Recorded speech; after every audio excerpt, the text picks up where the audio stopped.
Welcome back to Bump Love. We are at the Aleph Cafe, Bar and Restaurant. On today's show, we will delve into the DM and scoop up a story that has hit close to home for many of us. Right. Jaja in the house.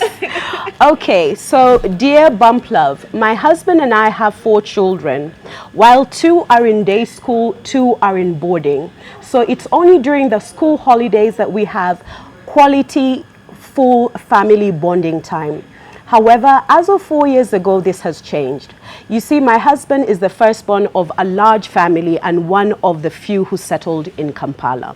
For this reason, our home has become the holiday home for all his nephews and nieces in boarding school around Kampala.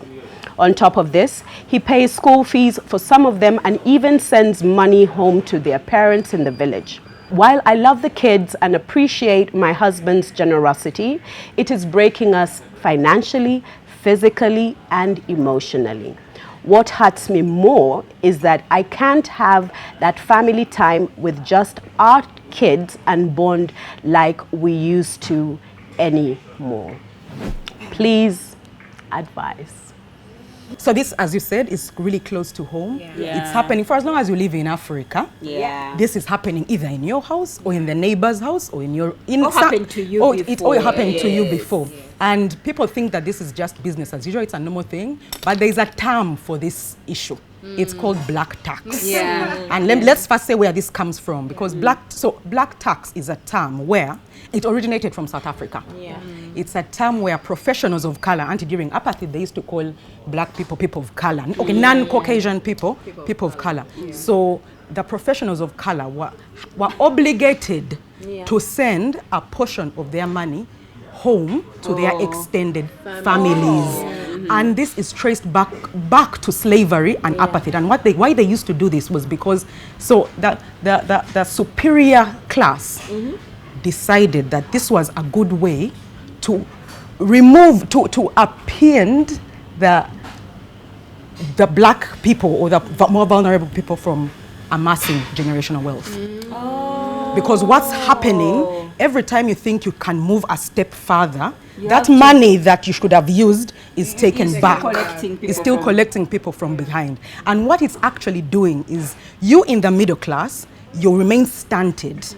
Because that portion of money that could have launched you into the upper class is going down. And then what's happening to the poor people down?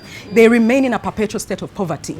Because you're giving them the fish. You're not giving them the fishing rod.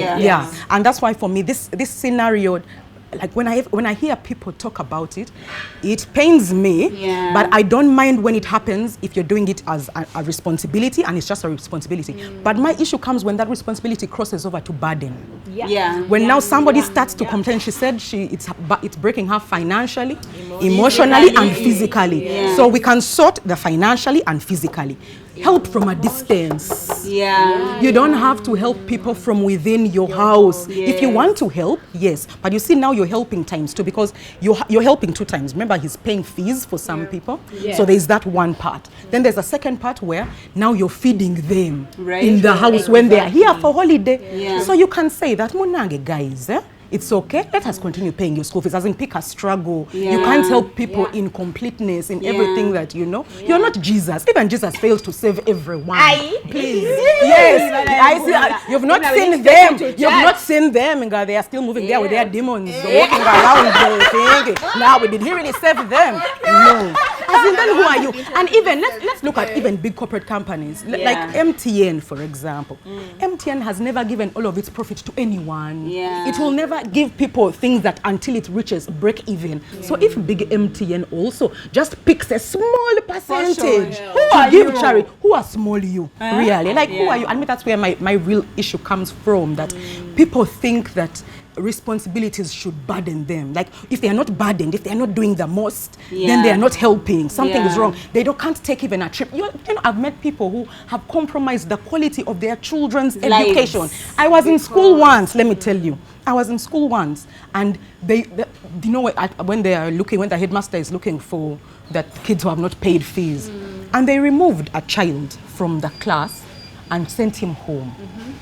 But me, I knew that the father of that child was paying for other people and they hadn't removed them.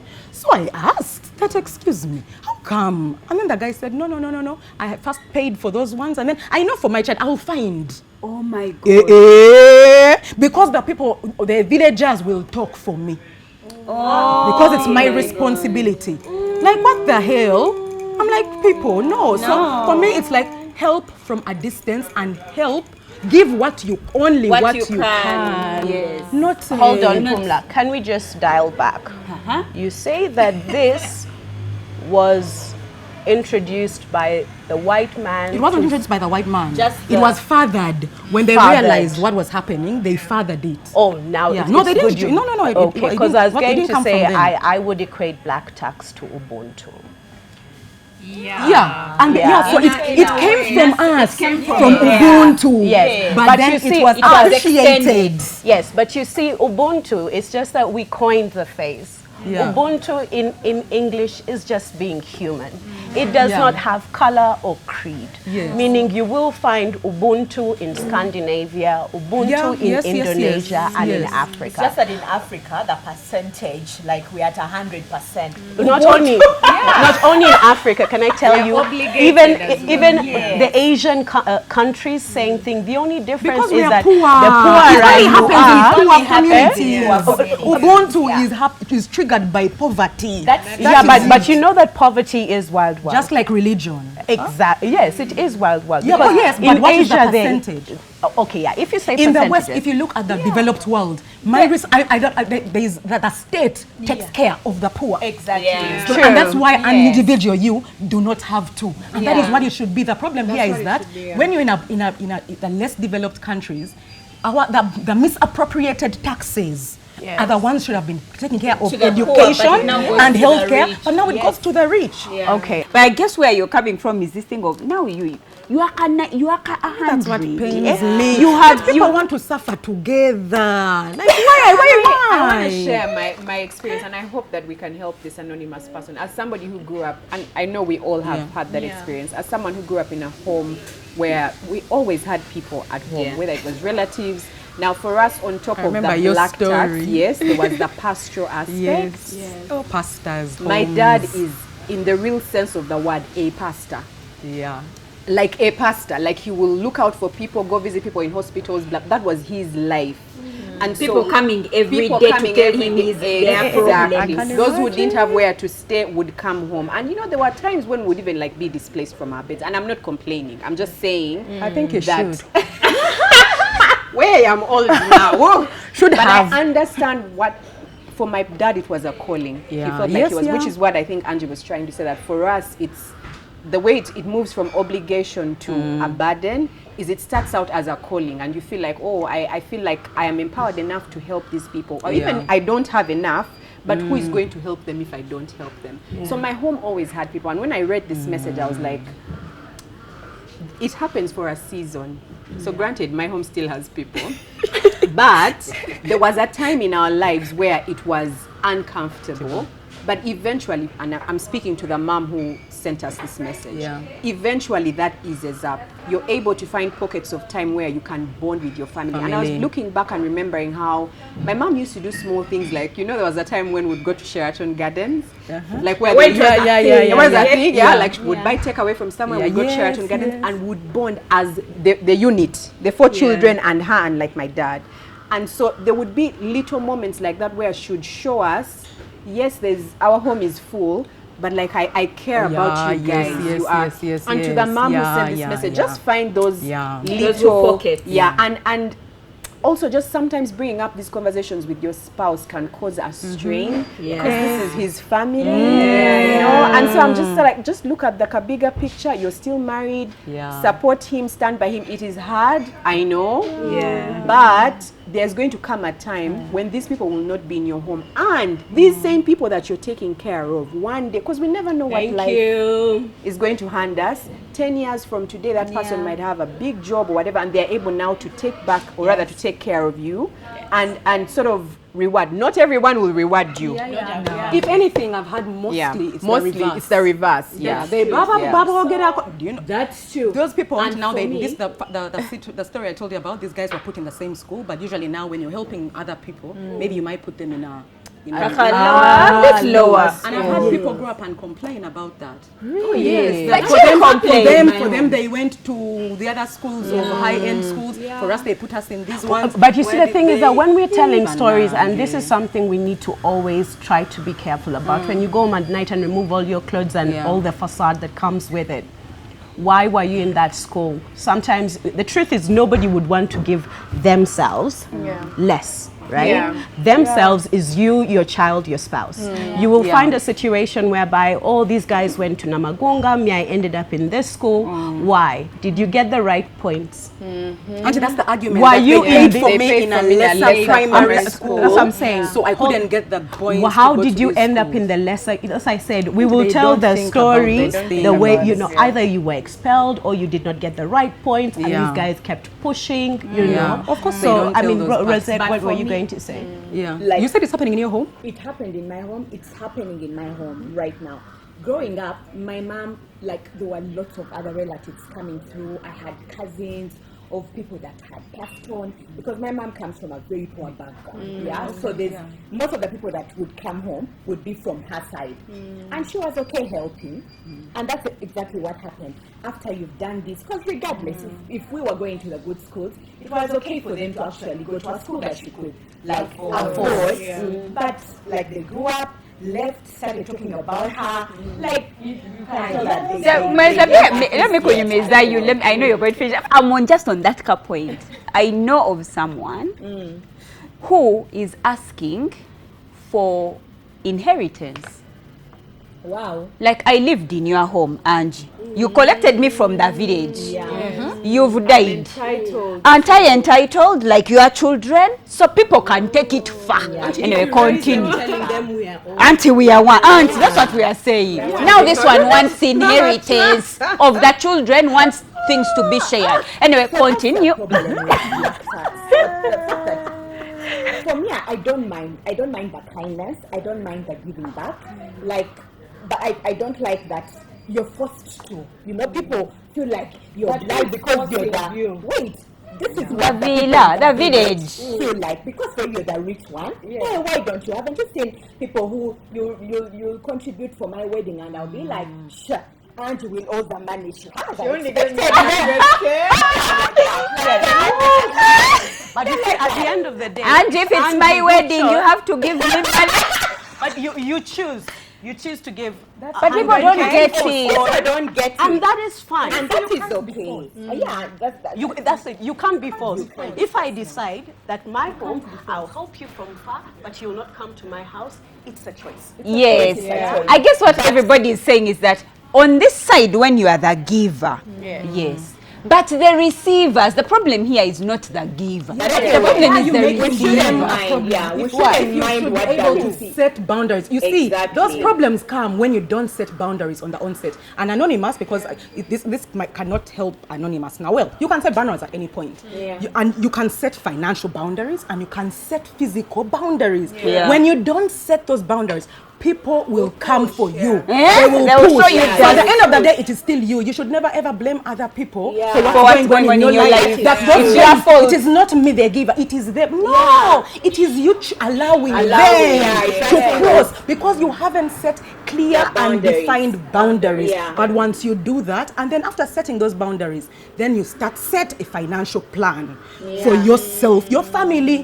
Don't give. You can't. Aeroplane. I like to give this story. Aeroplane oxygen mask. You always have to give yourself. For those of you who don't get on two planes, let me explain to you what happens. And for those of you who do all the time, even when you're on the plane, guys, when they are reading the instructions before takeoff, they'll tell you, in case of ABC, that if there's turbulence and there's low air pressure, an oxygen mask is going to fall. But before, if you're with a minor, your own child, please wear your own oxygen mask before helping your own child. Yes. Guys, and this is not just The your instinct neighbor. is to help your child. Because the natural instinct Yeah. is Is to to put help it on your other child. people. Yeah. So you've got to train your mind at that point to learn that it is only healthy for you to give when you have. You cannot pour from an empty cup. cup. That's So true. first plan for yourself as a family plan. That's financial management, and I've offered 101. free classes for this for anyone who's struggling with financial planning. Management, for me, I can talk to you about it.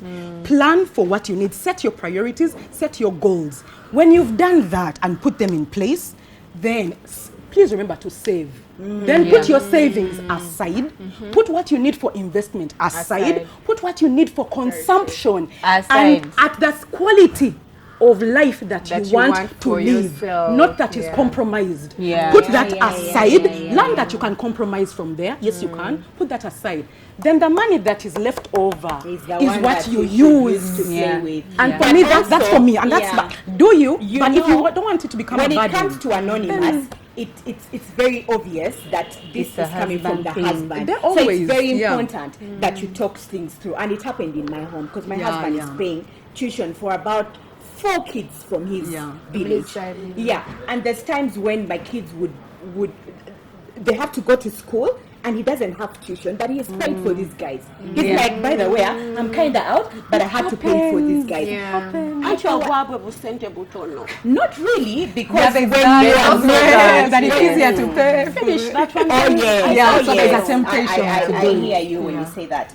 But then there's a time it was really affecting me. I'm like, so why do we have to? Like the kids are supposed to be in school, and you're telling me now you're out. Let's wait for a week or two.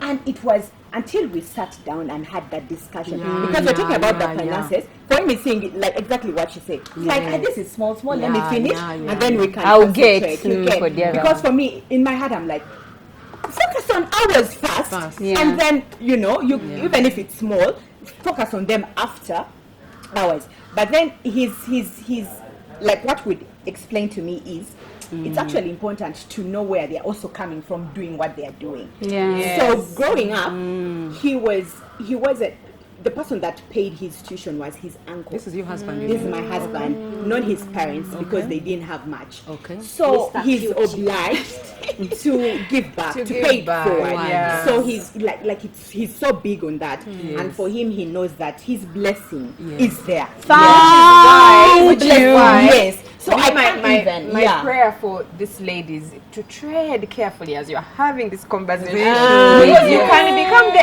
enemy. Yes. When you're trying to advocate for your family.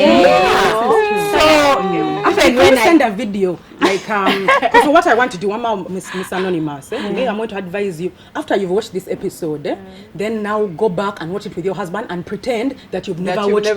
So we are talking to him. So Bambi Bamp Love. And we'll send you a video without this part that you said. For me, Without this to Kumla's point, I insist that if you're honestly paying tuition for other kids, it's okay to help them from where they are, you guys. Yeah. What I love about this whole arrangement, what we are doing, paying, because I'm also paying for other children tuition. Even you, But yes. from afar, Yeah. they don't have to come home. Not Cut it everyone now. has the luxury Let of them that stay boundary. there. I will do everything. You Please, do. by the way, it's a choice. Okay, now, Okay, so can I just throw something in, guys? Okay, please go, Nana. No, I think this is the moment for it to be thrown. That's fine. Spanner in the works.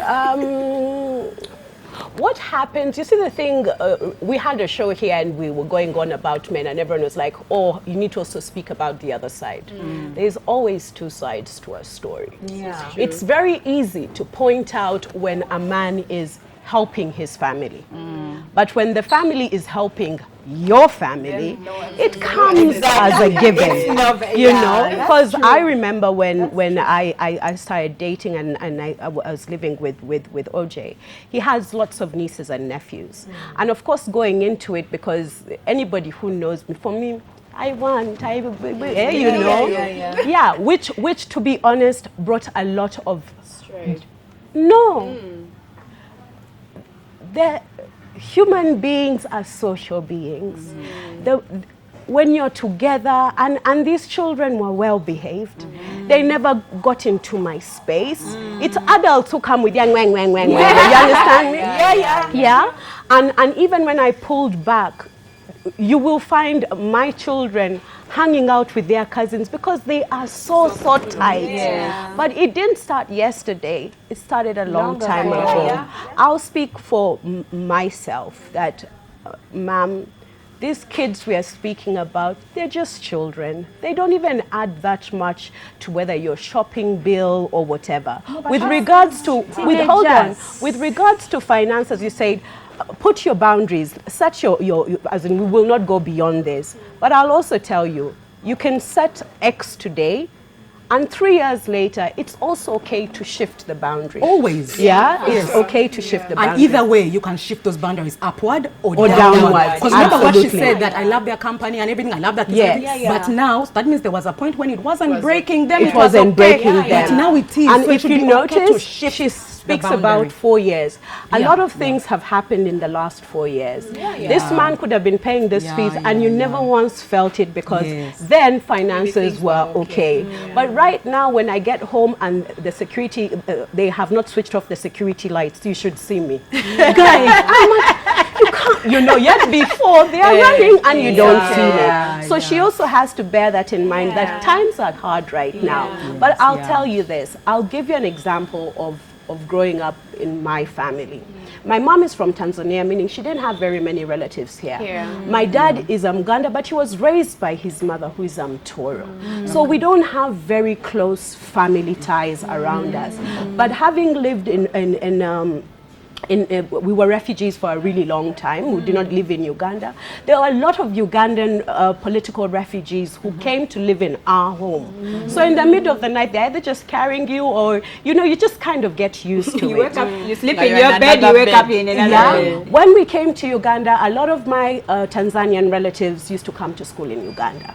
Then I have relatives in Rwanda who also used to come to school in Uganda. So when the term is about to begin, the last week before we would go to school, you'd find us 32 people. In the house. Wow. That was the best, those were the best times of my childhood, you know, like from the age of about 15, 16, 17.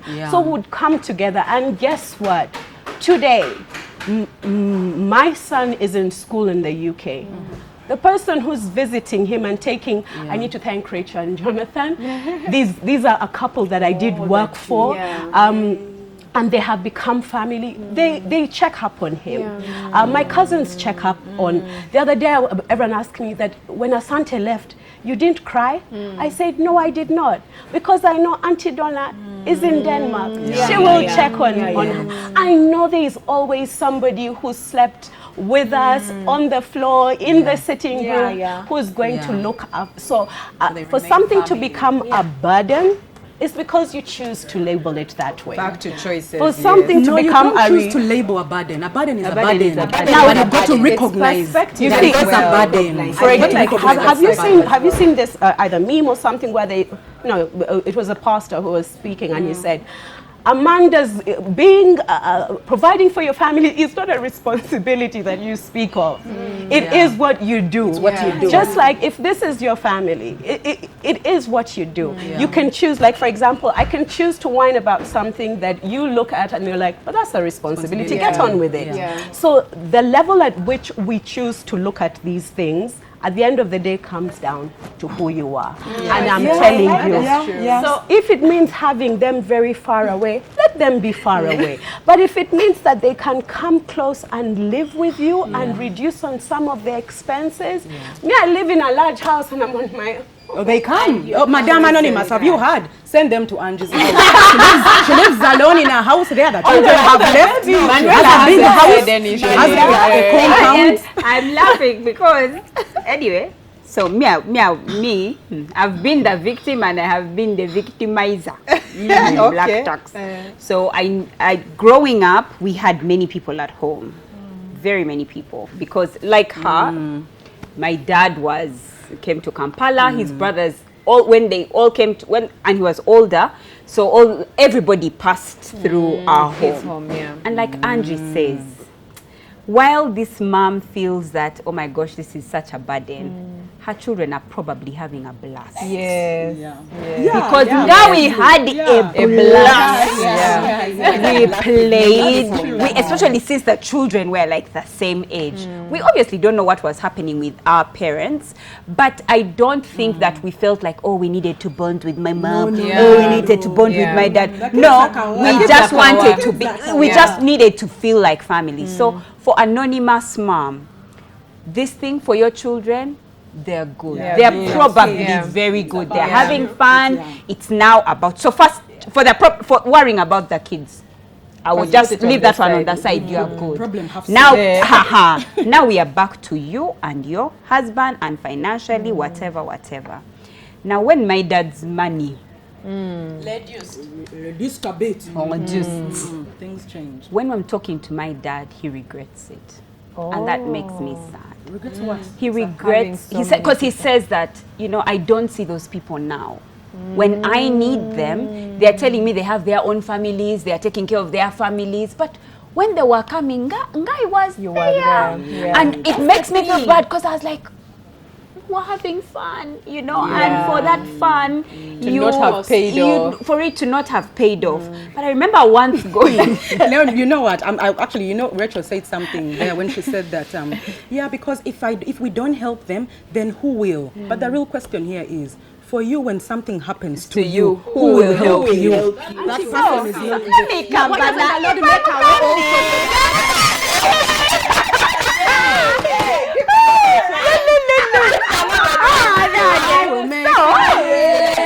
Where seems to be no way.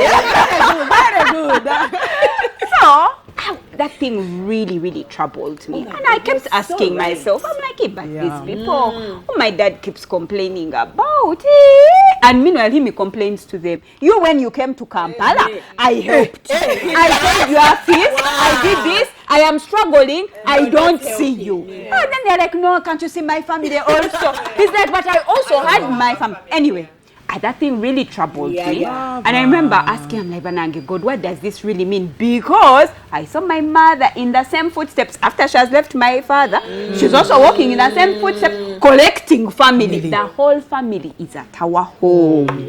Yeah? But let me come. One day, as listening to the scriptures, you know how God is. I listen to the scriptures, and the scriptures say you reap what you sow, not where you sowed. Thank you. Thank you. I'm coming. Slowly. So if you reap what you sow, it means one day somebody else, it might not be them, but God will make a way where there seems to be no way. Maybe not even directly to it could even be to your children. So I say, I'm coming. Don't interrupt God when he's speaking. So I said, okay, Lord, what does that mean? Anyway, in this time, I meet my husband. My husband has been raised in a home where they are alone. If they are helping from far, that's my guy. Now, we go to visit my mom. When we sit, he's asking, first of all, we have many boys in our home. So who's that? Who's that one? That one is Solomon. Who's that one? Kakulu. Who's that one? This one. Who's that one? Who are these people? I am, and we have every day to introduce them. And you brother. Yes. Because they are at home. Okay? So I talked to Brian. We were there. Brian is saying, when we enter the car, he sits me down and says, so I hope you know that thing that's happening at your home is not happening at ours. Are you aware? I'm like, actually, I want to talk to you about that thing. I feel uncomfortable about it. So I went to speak with my mom. I said, Mommy, explain to me this. What is going on here? My mom, God bless your heart. My mom said, no one comes here without boundaries being set. No one. Every relative you see here, they work. They have to provide, they have to contribute. Their parents at home. If you're at home in the village, don't you dig? Don't you dig? Don't you get matoke? Don't you get beans? Don't you get peas? Why aren't you sending where your children are? And when your children have come and they are working, why haven't they paid the electricity bill?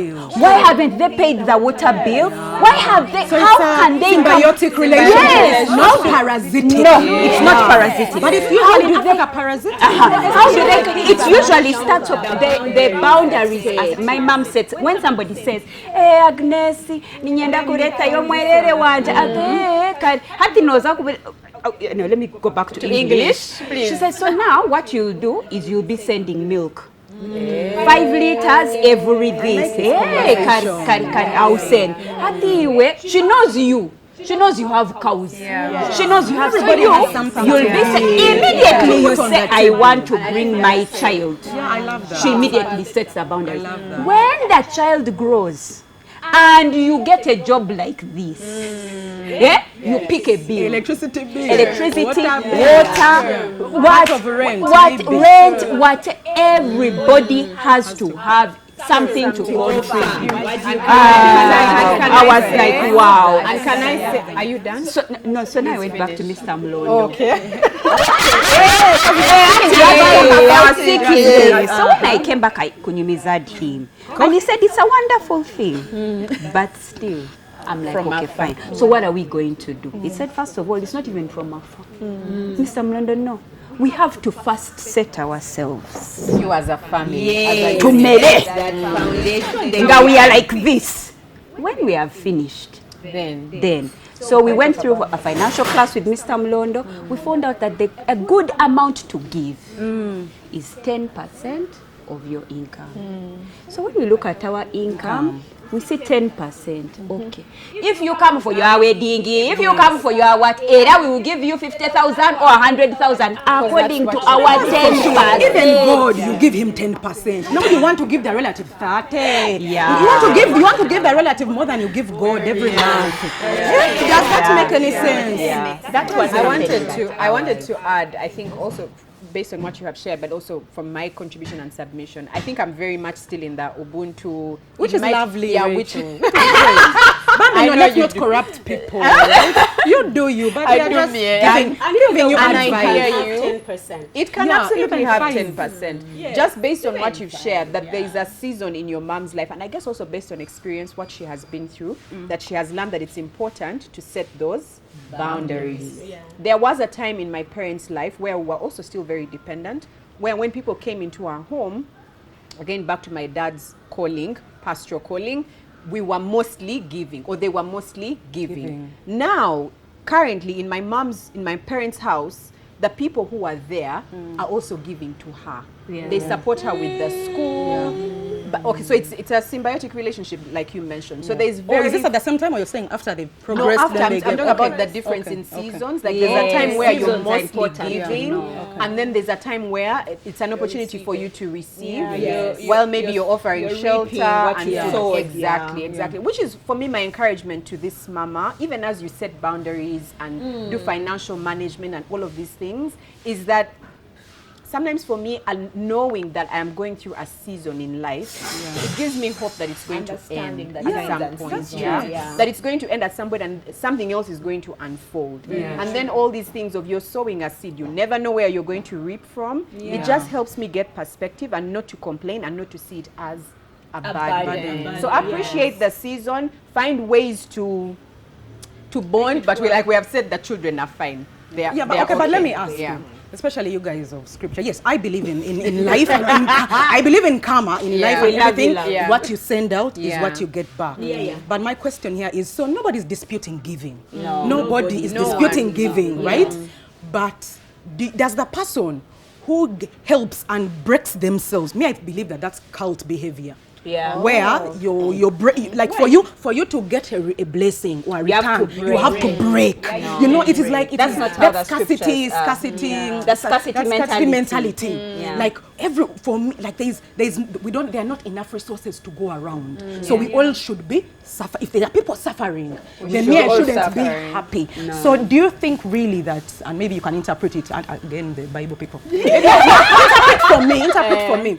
The person who breaks themselves to give, are they rewarded more than the person who I'm not breaking myself, I'm giving what I can, but I'm giving. And it's not that we should give to get. You guys, if you ever put it in your head, that thing should never even be in your head. That, bam, before me, let me give because my blessings are in heaven, my blessings are on earth here, I will get blessings in my future. No. I don't think anybody should say that. It's a thing, it's a thing, but then you should be able to give from your heart and just to give from your heart, not because you think in the future something might happen, or I might get this blessing, or I might be, what is the opposite of rewarded? I might be cast if I don't. Try to have clean and pure hearts and give people. But when you're doing that giving, please take care of yourself. Self-care is important. You bring out a very solid point, because when you say give from the heart, even in the Bible, I remember a story about the old lady who Jesus, I think, saw that gave from her heart. She gave the last 2 coins, and Jesus read through, and it was her that was most genuine of everyone else. So the fact that God sees the heart, and not because most people will give off. Jaja will see that I gave, my uncle will see that I'm paying this tuition. They know me, I'm the one in Kampala. How will it look if I don't give? And you're right, it's not the one that breaks. It shouldn't actually break. Can I add the breaking that we're referring to is giving is sacrificial.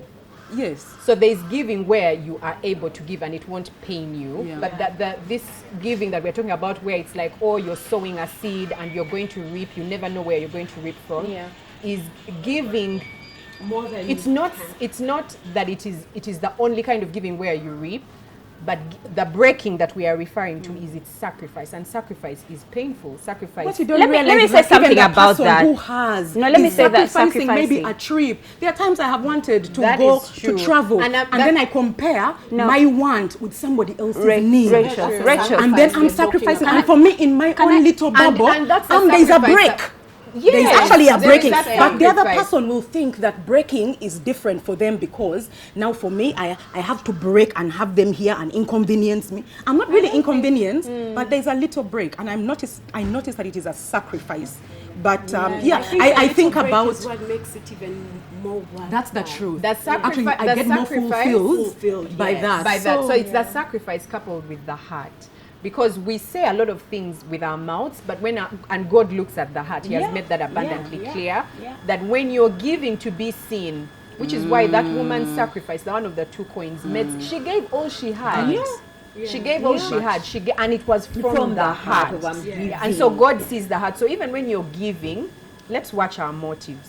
Why am I giving? I think it's important to I think that's very good. Why am I giving? Am I giving so that people will see me? Am I giving because I'm afraid people are going to talk? Am I giving because I'm sowing a seed? Yeah, but I hear that a lot, by the way. We have that ubuntu thing, I don't deny. But I have seen it so much. People actually say it for themselves that, anyway, me, I'll give because I'll get blessings in the future. Why do you give to For get? me, I like, and when you bring sacrifice, a friend of mine, Rachel, was telling me a while ago about when you're giving something and you want it to be a seed you're sowing. For example, you're sacrificing to pay tuition, you've sacrificed your trip to help someone.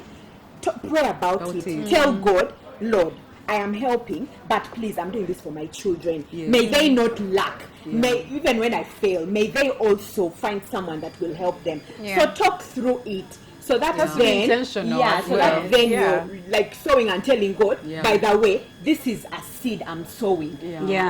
I feel that there has to be a place of discernment. If you've not heard from God, you can flex. There's that giving that your husband is doing, young lady.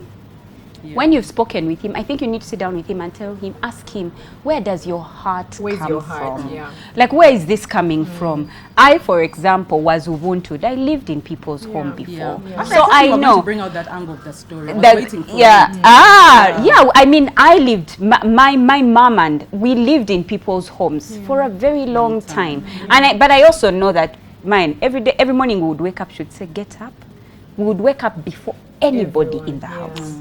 She would tell us, go and work. By the time the owners of these homes wake up. They should be waking up to brewed coffee, brood, a clean house. They should find you standing outside with your rag. Immediately they wake up like, Mama, can I clean the room? The house girls should be like Banangi. She always told us, when you leave a home, they should be like, and you know what's interesting is that home where we live. There's a home in particular that we lived in. God bless you, Auntie Maureen. She passed away.